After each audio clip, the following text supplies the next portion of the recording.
السلام علیکم خواتین حضرات۔ آج میر تقی میر کی جو غزل مشکل الفاظ کی معنی اور شعروں کی تشریح کے لیے لے کر ہم آپ کی خدمت میں حاضر ہوئے ہیں، اس کا پہلا شعر ہے: راہ دور عشق میں روتا ہے کیا، آگے آگے دیکھیے ہوتا ہے کیا۔ راہ کہتے ہیں رستے کو، دور کہتے ہیں زمانے کو، اور عشق کا مطلب آپ کو پتہ ہے کیا ہے۔ وہ اپنے آپ سے مخاطب ہیں یا ان لوگوں سے مخاطب ہیں کہ جو عشق کر بیٹھتے ہیں،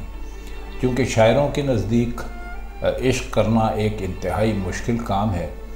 جس میں نہ تو انسان کی عزت باقی رہتی ہے اور نہ ہی اس میں کچھ غیرت باقی رہتی ہے۔ وہ ہر وقت محبوب کے در پر پڑے رہنا چاہتا ہے، اور محبوب کتنا بھی دور ہو اس کا قرب، اس کی نزدیکی حاصل کرنے کی کوشش کرتا رہتا ہے۔ تو وہ مخاطب کر کے یہ کہہ رہے ہیں کہ یہ عشق کا زمانہ ہے اور یہ وہ رستہ ہے جو کہ بہت مشکل ہے، تو اس میں تو نے ابھی سے اگر رونا شروع کر دیا تو پھر آگے چل کر تیرا کیا حال ہوگا۔ وہ یہ کہتے ہیں کہ یہ تو ابتدا ہے عشق کی، ابھی تو نے عشق کرنا شروع کیا ہے، آگے آگے دیکھیے کا مطلب ہوتا ہے کہ آنے والے وقتوں میں، آنے والے زمانے میں دیکھتا رہے کہ تیرے ساتھ کیا ہوگا، تیرا حشر کیا ہوگا، کیونکہ ابھی سے تو نے رونا شروع کر دیا ہے، حالانکہ اس میں بڑی بڑی مشکل منزلیں آئیں گی، اور اگر تو شروع کی منزلوں میں تو نے رونا پیٹنا اور فریاد کرنا شروع کر دی تو آگے چل کر تیرا کیا بنے گا۔ اگلا شعر ہے: قافلے میں صبح کے ایک شور ہے، یعنی غافل ہم چلے سوتا ہے کیا۔ دیکھیے یہ جو شعر ہے یہ اصل میں عشق حقیقی اور عشق مجازی، یعنی اللہ سے عشق کرنا اور بندوں سے عشق کرنا، یا بندوں کے علاوہ کسی اور چیز سے عشق کرنا، ان دونوں کے معنوں پر یہ شعر سچا بیٹھتا ہے۔ اب وہ کہہ یہ رہے ہیں کہ قافلے میں صبح کے ایک شور ہے۔ عموماً ایسا ہوتا تھا پرانے زمانے میں کہ جب یہ قافلے یا کاروان چلتے تھے تو وہ بہت صبح روانہ ہو جاتے تھے۔ اس کی ایک وجہ تو یہ ہوتی تھی کہ انہیں یہ ان کی کوشش ہوتی تھی کہ وہ دن کی روشنی میں جتنا زیادہ سے زیادہ سفر طے کر سکتے ہوں وہ سفر طے کر لیں،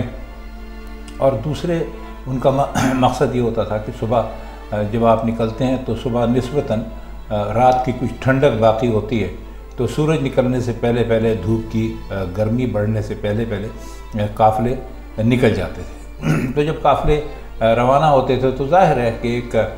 شور وہاں تو ضرور ہوتا ہوگا کہ بھئی یہ سامان اٹھا لو، یہ بیل اس کو دیکھ لو، میرا گھوڑا تیار کر دو، کھانے کا سامان رکھ لو، وغیرہ وغیرہ۔ تو اس کے لیے انہوں نے ایک شور کہا ہے کہ یہ شور ہوتا ہے۔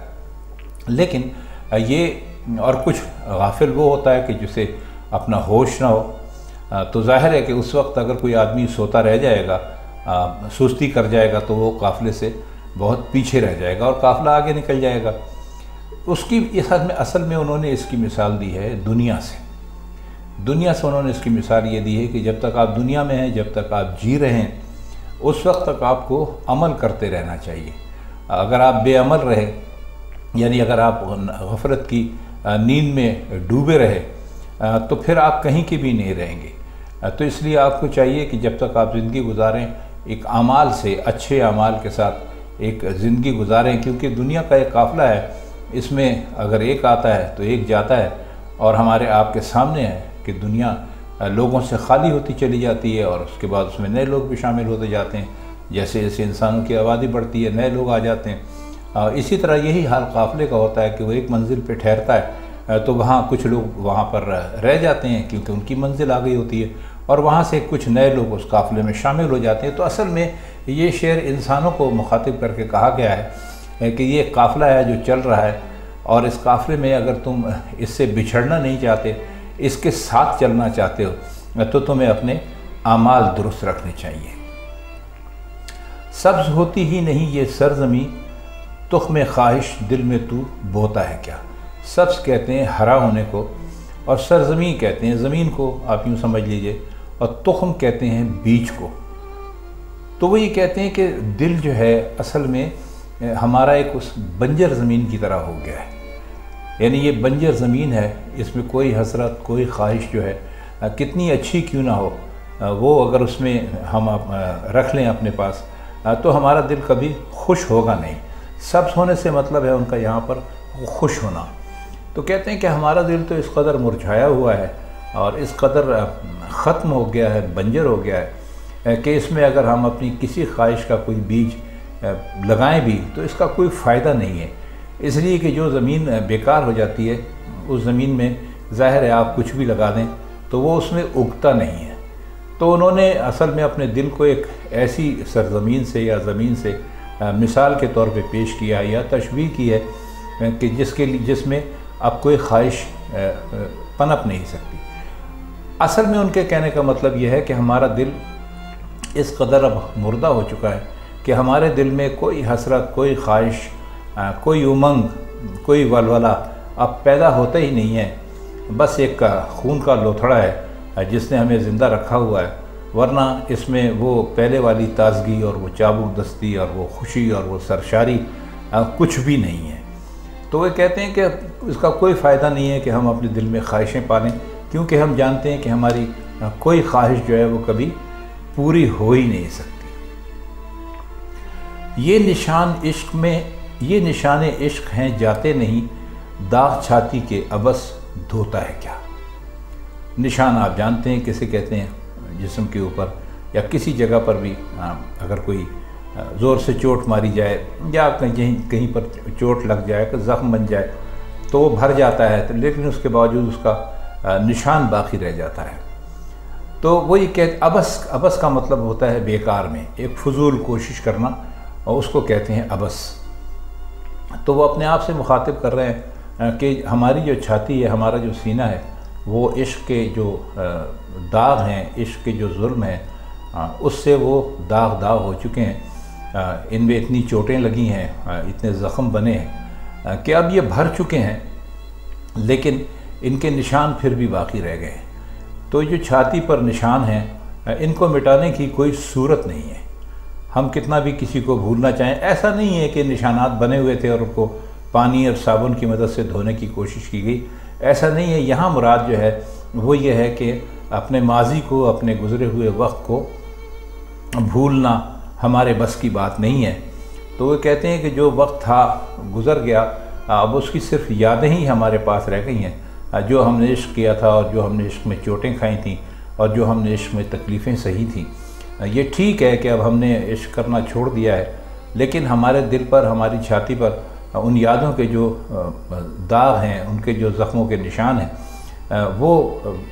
دور ہو نہیں سکتے کسی بھی صورت۔ یہ عبث ہے۔ عبث سے مطلب آپ کو بتایا ابھی کہ یہ بہت مشکل ہے۔ غیرت یوسف ہے یہ وقت عزیز، میر اس کو رائے گاں کھوتا ہے کیا۔ دیکھیے شاعری میں حضرت یوسف علیہ السلام کے واقعے کو طرح طرح سے استعمال کیا گیا ہے۔ اب اس میں بھی اس کو بھی استعمال کیا ہے، جیسے غیرت چمن کہتے ہیں، غیرت حسن کہتے ہیں، یعنی غیرت چمن کا مطلب ہے کہ جو چمن کو بھی شرما دے۔ اکثر شعراء نے اپنے محبوبوں کو، اپنے جو محبوب ہوتے ہیں ان کو غیرت چمن سے خطاب دیا ہے کہ یعنی جب وہ چمن میں پہنچ جاتا ہے تو چمن میں چونکہ پھول ہوتے ہیں تو ان پھولوں کو شرم آ جاتی ہے ہمارے محبوب کا حسن دیکھ کر۔ تو وہ یہی کہتے ہیں کہ جو یہ وقت عزیز ہے یہ اسی طرح ہی ہے، بالکل جس طرح یوسف علیہ السلام کی غیرت تھی، بے پناہ تھی، یعنی اس کے سامنے کوئی ٹھہر نہیں سکتا تھا۔ تو یہ کہتے ہیں کہ جو وقت عزیز ہے، جو وقت اس وقت گزر رہا ہے، اس کو رائے گاں کہتے ہیں ضائع ہو جانے کو، تو اس کو ضائع مت کر۔ اصل میں پوری غزل ہی ایک ایسے مزاج میں کہی گئی ہے کہ جس میں انسان کو یہ بتانے کی کوشش کی گئی ہے کہ وہ دنیا میں کس لیے آیا اور وہ کیا کر کے چلا جا رہا ہے۔ یعنی اس غزل کا جو دوسرا شعر ہے اس میں تو یہ بات بہت ہی واضح کر کے بتائی گئی ہے کہ قافلے میں صبح کے ایک شور ہے، یعنی غافل ہم چلے